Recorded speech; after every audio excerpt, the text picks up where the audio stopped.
Nosotros teníamos, primero, algo que se mantiene redactado en forma distinta, que era el viejo 2470, que era la llamada protección extrajudicial de la posesión. Ahora se habla de las relaciones de poder, que comprenden a la posesión y a la tenencia. O sea que todo lo que voy a hablar es para lo que antes denominábamos posesión y tenencia por separado, y ahora se denominan relaciones de poder. ¿Sí? Ustedes recuerden que las lesiones que podía sufrir ahora un titular de una relación de poder son dos: o turbación o despojo, o actos que me producen una perturbación, o actos por los cuales me privan de la relación de poder que yo detentaba. Eso sigue siendo lo mismo. Siempre la llamada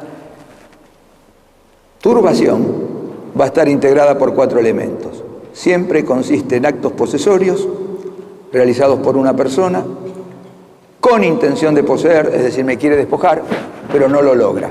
Queda si habláramos en derecho penal, queda en un acto de tentativa de despojo. En cambio, el despojo lo único que cambiaba era el 4º elemento. También eran actos posesorios realizados con intención de poseer, contra la voluntad del poseedor, logrando la desposesión. Entonces, contra esas 2 lesiones, apareció una estructura jurídica en el Código Vélez que trataba de dar solución a cuando se producía una de las 2 lesiones. La primera norma era la de la defensa extrajudicial, 2470 del Código y actual 2240, que dice prácticamente lo mismo, comenzando al revés. Acá se niega esa posibilidad, salvo en los casos que, y los casos que son los que positivamente decía Vélez Arfiel. Cuando yo sufro uno de estos ataques, me puedo defender de propia autoridad. ¿Qué significa de propia autoridad? Por mí mismo. ¿En qué situación? Cuando los auxilios de la justicia llegarán demasiado tarde. Siempre van a llegar demasiado tarde. O me están controlando a mí la policía o la fuerza de seguridad a las 24 horas. No, siempre van a llegar demasiado tarde. Cuando yo sufro un ataque de esta naturaleza, me tengo que defender. ¿Y cómo me defiendo?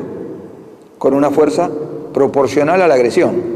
Si me vienen a sacar empujones, no puedo sacar una estaca. Tengo que haber proporcionalidad entre el medio empleado para atacarme y el medio empleado para defenderme. Tiene que ser simultáneo el ataque con la defensa.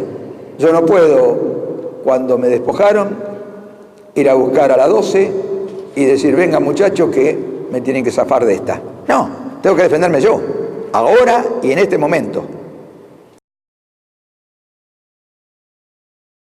Y las acciones posesorias ya son mucho más simples. No hay que clasificar, no hay que estudiar demasiado, solamente saber que hay una acción para mantener y otra acción para recobrar, porque si yo puedo sufrir 2 lesiones, tengo que tener 2 remedios. Un remedio cuando me atacan y me puedo defender y impido por X circunstancia que se concrete el despojo, o otro remedio cuando ya me despojaron. Por eso hay una acción de manutención y una acción para recobrar. Son solo acciones tendientes a mantener o a recobrar la relación de poder que las funda, que la puede ejercer toda persona que tenga sobre la cosa una relación de poder. Hay que recordar primero que en el Código Vélez las acciones eran 3, que eran la reivindicatoria, la acción confesoria y la acción negatoria. Y en el Código actual, en el Código Lorenzetti-Hayton, son 4, pero son las mismas de siempre. Lo que hicieron fue agregar una acción que es la acción de deslinde, pero que ni siquiera la agregaron, sino que la cambiaron de lugar, porque antes estaba dentro del condominio, porque había un condominio que se formaba, que era un condominio provisorio, que era el condominio por confusión de límites, que se terminaba cuando se promovía o cuando se resolvía la acción de deslinde. Ahora esa acción de deslinde fue incorporada como una acción real más, así que en este momento las acciones reales ya van a ser 4, no van a ser 3, es decir, a la reivindicatoria, confesoria y negatoria, se le agrega la acción de deslinde. Pero las que presentan complicaciones son las tres primeras. Y repito, uno de estos puntos complicados es el ámbito de aplicación, es decir, cuándo debo promover cada una de estas tres acciones, es decir, cuáles son los derechos reales que cada acción tutela y ante qué lesiones sufridas por el titular. Esto es lo que determina el ámbito de aplicación. Hay una premisa que hay que tener en cuenta, que es la premisa fundamental en este tema,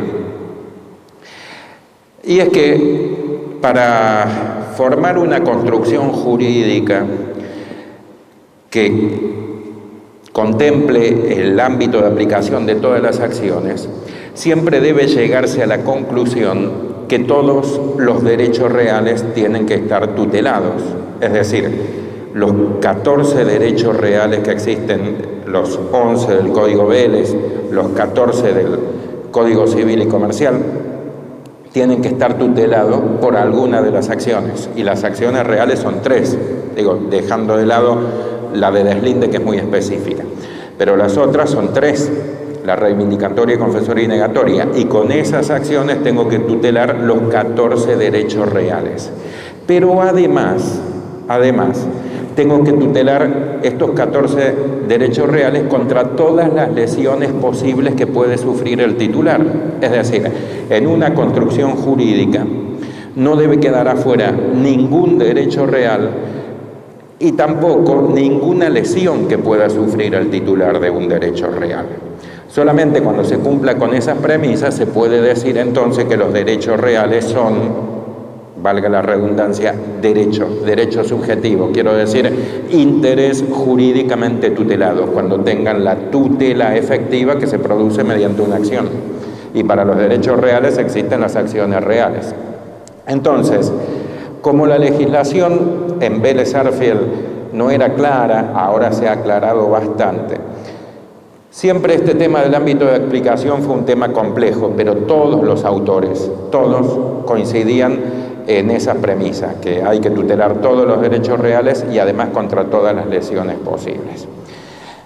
Actualmente en el nuevo código parece que se ha logrado, que lo tuvieron en cuenta. Y vamos a ir viéndolas un poquito en qué momento se utiliza cada acción. Pero para hacerlo hay que tener en cuenta una clasificación de los derechos reales. Una sola, porque son muchísimas las clasificaciones. Y acá la clasificación que interesa es la que distingue entre derechos reales que se ejercen por la posesión y los derechos reales que no se ejercen por la posesión. Esta es la única clasificación que interesa a estos efectos. Y el motivo por el cual interesa es muy fácil de deducir, porque en los derechos reales que se ejercen por la posesión, como el dominio, la lesión más habitual es la pérdida de la posesión, es la desposesión, o sea que me usurpen el inmueble o que me roben la cosa mueble. Pero si yo soy titular de hipoteca, no me pueden usurpar ni me pueden quitar nada porque no tengo la posesión. Entonces, hay que partir y tener siempre en miras esta clasificación, como el filósofo que mira todo con sus anteojitos.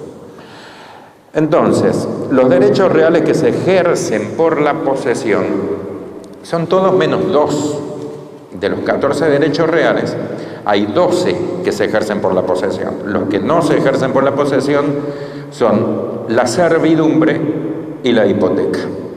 ¿Sí? El titular de servidumbre tiene la facultad de obtener una utilidad determinada sobre un inmueble ajeno. Es decir, transitar sobre el inmueble ajeno, sacar agua sobre el inmueble ajeno.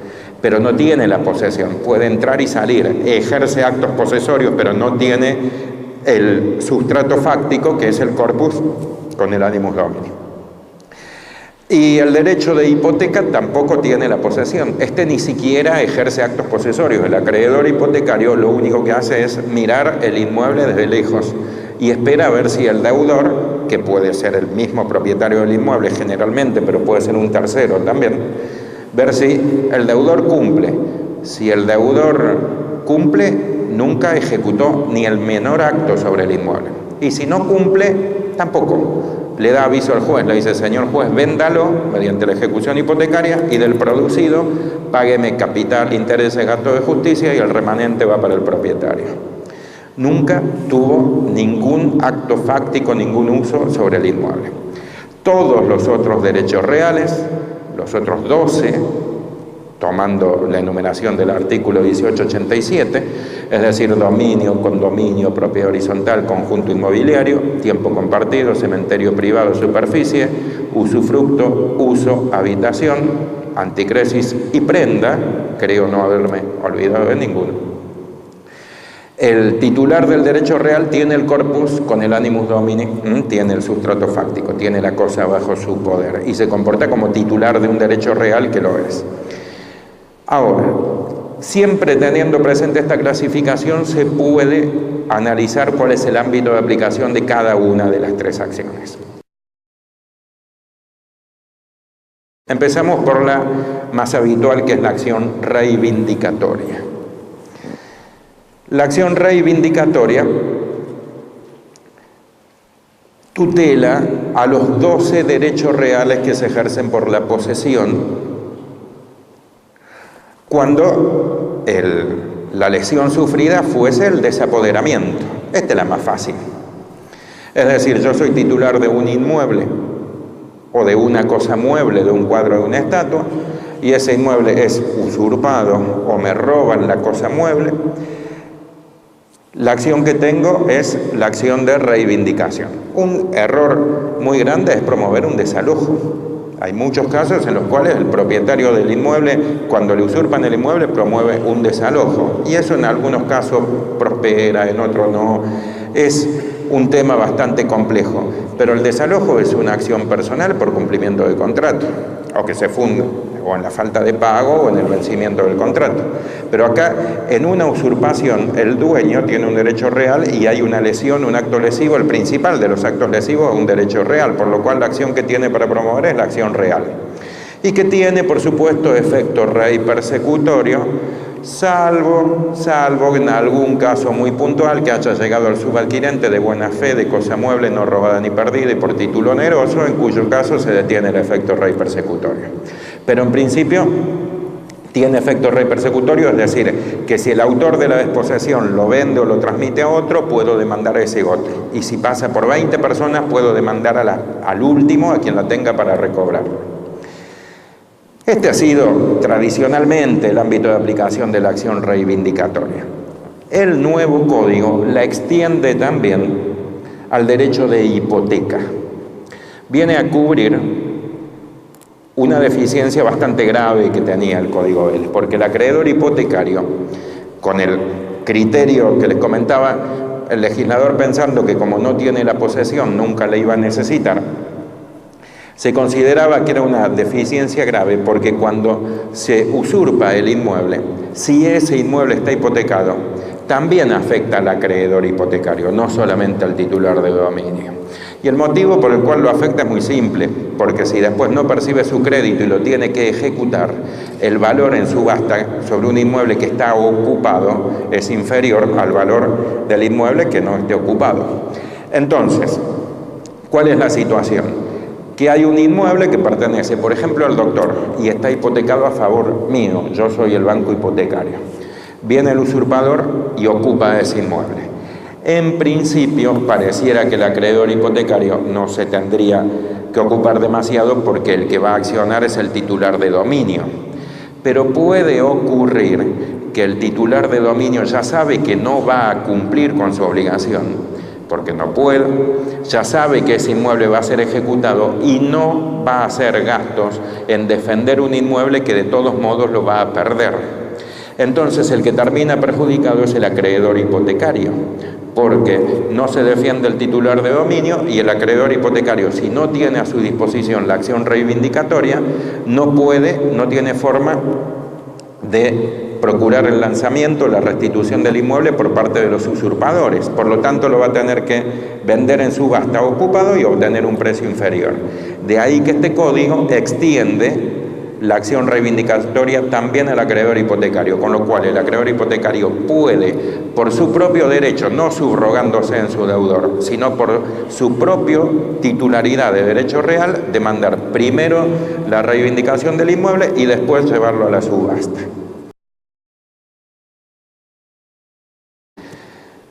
Después viene la otra acción, que es la acción negatoria. La acción negatoria tiene el mismo o muy similar el ámbito de aplicación que la acción reivindicatoria, porque tutela a los mismos derechos, es decir, a los 12 derechos reales que se ejercen por la posesión, y también se extiende al titular de hipoteca. Digo la tentativa de despojo porque los elementos son los mismos, los decía el doctor, lo que cambia es el resultado. Cuando se produce la explosión, la expulsión, el acto lesivo se llama despojo o desposesión. Mientras no se produce el resultado, se llama turbación. Entonces, si el titular de dominio o de cualquier otro derecho real que se ejerce por la posesión está siendo turbado, la acción que corresponde es la acción negatoria, pidiendo el cese de los actos de turbación.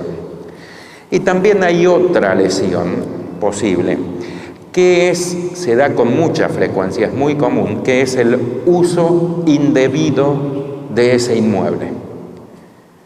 Esto es obtener una utilidad, obtener un servicio del inmueble. ¿Sí? Esto ocurre, si yo tengo un predio, por ejemplo en zona rural, y algún día lo voy a ver y en una esquina, en un rincón, encuentro una torre de alta tensión o una antena puesta por una empresa de teléfono. O si salgo de vacaciones y cuando vuelvo, salgo al patio de mi casa y veo que pasa un manojo de cable de una empresa de cable. O si colocan un cartel o una antena o cualquier elemento sobre el inmueble. Es decir, en ese caso, quien está causando el acto lesivo no me quitó la posesión, o sea, no hubo despojo.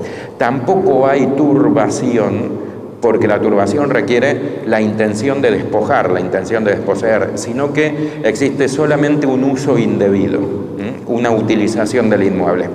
También se llama usurpación de servidumbre, porque acá no se refiere al derecho real de servidumbre, se refiere al ejercicio indebido de una servidumbre como acto lesivo, es decir, alguien obtiene una utilidad del inmueble, o camina, o coloca una antena, o coloca un cartel sobre el predio.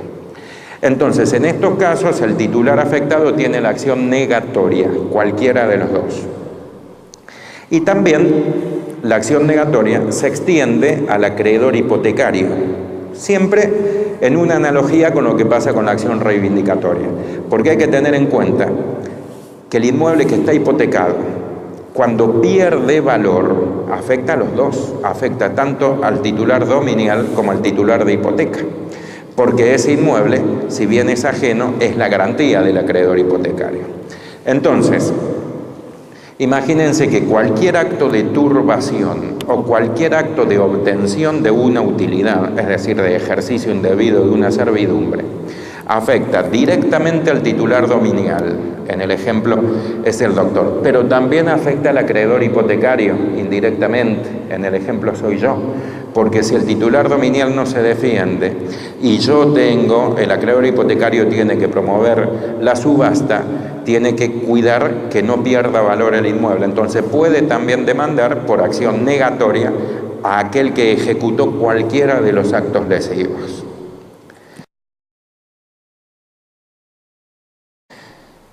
Y después viene la otra acción, la acción confesoria. La acción confesoria, que se aplica en casos de inmuebles solamente. La acción confesoria tutela también a los derechos reales que se ejercen por la posesión, cuando el acto lesivo fuere el incumplimiento a las restricciones y límites. Es decir, cuando el vecino pone la música fuerte, o cuando el vecino coloca una ventana a una distancia menor de 3 metros, que es lo que se estima prudente para no lesionar la privacidad. O cuando el vecino coloca o pone en funcionamiento una industria que genera humo, olores, luminosidad, vibraciones o residuos que ingresan al inmueble. Es decir, lo que la reunión anterior explicaba el doctor. En todos estos casos que ya sabíamos que no se puede hacer, ya sabemos que mi vecino no puede generar emisiones que excedan la normal tolerancia, ni puede colocar árboles a una distancia tal de la línea divisoria que a mí me perjudican las raíces cuando se extienden o las hojas o las ramas cuando se extienden por arriba. Pero el abogado interviene cuando alguien está incumpliendo esa obligación que tiene y por lo tanto está afectando al vecino. Es decir, el titular dominial y de cualquier otro derecho que se ejerce por la posesión va a utilizar, se defiende con la acción confesoria para demandar al vecino o al poseedor o al tenedor cuando incumple con estas restricciones, ¿sí? Cuando sea necesario compelerlo al cumplimiento de cualquiera de las restricciones al dominio. Y se hace también extensiva al acreedor hipotecario, porque el acreedor hipotecario también se perjudica cuando hay una lesión de esta índole, cuando hay un acto lesivo, porque, repito, no únicamente perjudica al titular de dominio, sino también al hacerle perder valor al inmueble, porque un inmueble que tiene una industria al lado que genera humos, que genera gases tóxicos, que genera ruido, pierde valor, también le está afectando su garantía, es decir, su propio derecho real, la titularidad de su derecho. Así que hasta lo que vengo exponiendo hasta acá, fíjense que hay 13 derechos reales, o sea, el grupo de los 12 que se ejerce por la posesión, más el derecho real de hipoteca, que se defienden con las 3 acciones, con reivindicatoria, negatoria y confesoria, y lo único que cambia es la extensión de la lesión, porque la mayor lesión, que es el despojo o la desposesión, habilita para la promoción de la reivindicatoria, la turbación o el uso indebido autoriza o habilita para la promoción de la negatoria, y el incumplimiento de las restricciones y límites autoriza a la promoción de la acción confesoria. Y resta para proteger al titular de servidumbre, es el único pobrecito que todavía no lo hemos protegido. Y el titular de servidumbre se tutela con la acción confesoria, es la única. Y es la única porque el titular de servidumbre no puede sufrir muchas lesiones como el titular de dominio o el titular de hipoteca. El titular de servidumbre puede sufrir una sola lesión, que es el impedimento en el ejercicio. No hay otra. Si yo soy titular de una servidumbre de paso, no me pueden despojar porque no tengo la posesión, no me pueden turbar porque la turbación es la tentativa de despojo y si no tengo la posesión no me pueden despojar. Tampoco me afecta el incumplimiento de restricciones y límites porque el inmueble por el cual transito no es el mío. Entonces, lo único que me puede ocurrir y que me afecte al derecho es que me bloqueen el camino, sean por acopio de materiales, sea por la edificación de un galpón o por cualquier motivo me bloquea el camino. Y esa lesión se llama impedimento de ejercicio, que desde luego que puede ser total o parcial, en mayor o en menor medida, porque el camino puede ser bloqueado en su totalidad, o si es un camino de 3 metros de ancho, pueden bloquear 1,5 metros, de lo cual no puedo entrar más con el auto, entraré caminando, pero hay un bloqueo parcial. Entonces, la única lesión que puede sufrir, repito, es el impedimento de ejercicio, y en este caso, cuando el afectado es el titular de servidumbre, lo tutela con la acción confesoria, que es la que tiene a su disposición. Y otro tema que queríamos comentar también es cómo se relacionan las acciones posesorias con las acciones reales que acaba de mencionar el doctor. Y esto es porque los titulares de los derechos reales que se ejercen por la posesión, en caso de ser despojados o en caso de ser turbados, tienen a su disposición ambas acciones, cualquiera. Es decir, si yo soy titular de dominio, típico ejemplo, derecho real que además se ejerce por la posesión, soy poseedor legítimo porque soy titular de un derecho real. Y si me despojan o me turban, estoy sufriendo la lesión que me habilita tanto para promover una acción real como una acción posesoria. Las acciones reales que puedo promover, lo acabo de decir, es la acción reivindicatoria o la acción negatoria. Y las acciones posesorias que puedo promover es la acción para recobrar, para recuperar, o la acción de manutención, es decir, para mantener. Entonces, el titular se puede encontrar en esta situación, que puede optar entre una y otra, los aspectos a tener en cuenta. Y en principio son muy simples. Uno de los aspectos a tener en cuenta es la prescripción. Las acciones posesorias prescriben al año. Es un plazo de prescripción de los más breves. En cambio, las acciones reales son imprescriptibles. Es decir, si pasó un año y recién llega el cliente al estudio o es necesario esperar un año para juntar la prueba o lo que sea, ahí uno ya pierde la opción directamente, tiene que ir por la acción real. Y el otro de los elementos a tener en cuenta es el proceso. Las acciones reales, si bien esto depende más de los códigos de forma que de los códigos de fondo, pero en principio las acciones reales y tramitan por un juicio ordinario, mientras que las acciones posesorias dispone el nuevo código, justamente lo tengo acá en el artículo 2246, dice: las acciones posesorias tramitan por el proceso de conocimiento más abreviado que establecen las leyes procesales. Es decir, uno va por el más abreviado y el otro generalmente por el más extenso. Y el plazo de prescripción son los dos aspectos con los cuales uno va a jugar o el abogado va a tener que decidir cuál es la acción que promueve.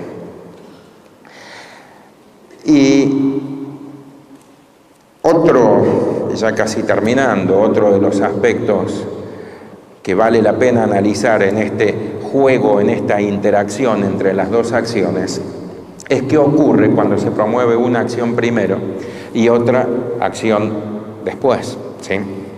Acá el principio es muy simple. Las acciones posesorias admiten una revisión en un petitorio, se llama, en una acción real posterior. Es decir, las acciones posesorias pueden ser revisadas ulteriormente en un juicio ordinario, en una acción real. De la misma manera, algo similar a lo que ocurre en derecho del comercio, ¿no? En el derecho comercial, que un juicio ejecutivo, la ejecución de un título, después se puede rever en un ordinario posterior. Acá, salvando muchas distancias, es una comparación grosera, pero vale a grandes rasgos. También se puede hacer un juicio posesorio primero y después revisarlo en un juicio petitorio ulterior. No al revés, es decir, lo que fue juzgado o lo que se decidió en una acción real no se puede revisar en un juicio posesorio. Y esto tiene un fundamento, Y el fundamento está en el hecho que las acciones posesorias tienen una finalidad muy particular. Las acciones posesorias, en líneas generales, no tienen por finalidad reconocer el derecho. Quieren decir, no están pensadas para la realización de la justicia, si es que justicia la entendemos como dar a cada uno lo suyo, sino que están pensadas para evitar la justicia por mano propia. Y de ahí que, pero en numerosas oportunidades, las acciones posesorias conducen a un resultado que es abiertamente injusto. Es todo lo contrario a lo que nuestra concepción de justicia, ese término difuso que no sabemos bien qué significa, pero siempre está, lo que dispone el resto del código.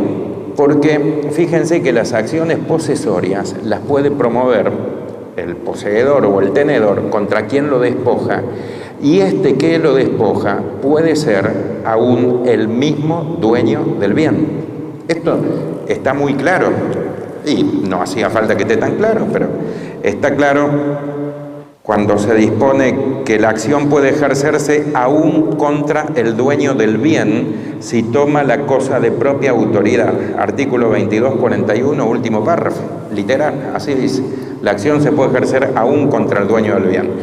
Y esto es así porque se le reprocha en este caso al dueño del bien haber tomado la justicia en sus manos, haber ejecutado actos de justicia por mano propia. Entonces, por eso es que las acciones posesorias llegan a resultados injustos y son susceptibles de revisar en un juicio ordinario, en un juicio petitorio posterior. Porque imaginemos cuál es la situación, que además debe ser la situación más habitual. Yo soy titular de dominio de un inmueble y me usurpan el inmueble, fue usurpado. Lo que yo tengo que hacer es ir a ver a un abogado y promover la acción reivindicatoria como lo acabamos de analizar. Pero como no quiero pagar al abogado, ni quiero esperar los tiempos de la justicia, me hago acompañar por mis dos sobrinos que juegan al rugby y que la espalda que tienen no entrarían por esa puerta, y voy y expulso por la fuerza al usurpador, a quien ocupó mi inmueble. Ahora, era poseedor el inmueble, el usurpador que yo expulsé. Entonces existe el hecho posesorio y existe el despojo. Bajo estas circunstancias, el poseedor despojado, aún por el dueño, puede promover una acción posesoria contra el propietario y el juez me condena a restituir mi inmueble a quien me lo había usurpado. ¿Y por qué esto? Y porque acá lo que se me reprocha es haber tomado la justicia en mis manos, haberme valido de la actio in factum, de la justicia por mano propia. Entonces, el juez me dice, usted devuélvalo y después venga y pídamelo como corresponde. Es decir, después puedo hacer el juicio ordinario posterior. Ahí puedo hacer la acción real. De ahí la necesidad de que las acciones posesorias sean revisables en un juicio ordinario posterior.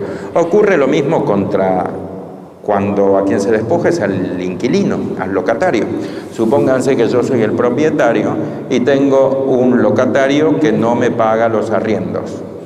Yo estoy en condiciones de promover un desalojo por falta de pago. O que el mismo inquilino, el mismo locatario, cuando se vence el contrato, habiéndome pagado, no me restituye el inmueble. Estoy en condiciones también de promover un desalojo por vencimiento de contrato. Pero si no lo hago y me hago acompañar por mis dos sobrinos y lo expulso al tenedor, en este caso, el inquilino que no me pagaba los arriendos o el que no me devolvió mi inmueble me promueve la acción posesoria y yo estoy obligado a restituirle. Y después puedo sí iniciar el juicio que fue el juicio que omití. Entonces de ahí esta finalidad tan particular que tienen las acciones posesorias, que es volver todo atrás, volver las cosas al estado anterior cuando se comprueba, cuando hubo un acto de justicia por mano propia, cuando hubo una desposesión. Claro, lo que pasa es que dicho así suena también bastante desagradable, pero hay que tener en cuenta que uno no se puede quedar con el ejemplo. El ejemplo que uno pone es el ejemplo más habitual. Pero los peligros de permitir la justicia por mano propia es que a lo mejor yo no era el propietario. Eso se va a ver después si era el propietario. Entonces, en principio lo que hay es un conflicto y alguien que acude a la justicia por mano propia. Y en estos casos se pretende volver todo atrás. De ahí, repito, la necesidad de revisarlo en un juicio ordinario posterior, que es una acción real, una acción de desalojo, la acción que corresponde.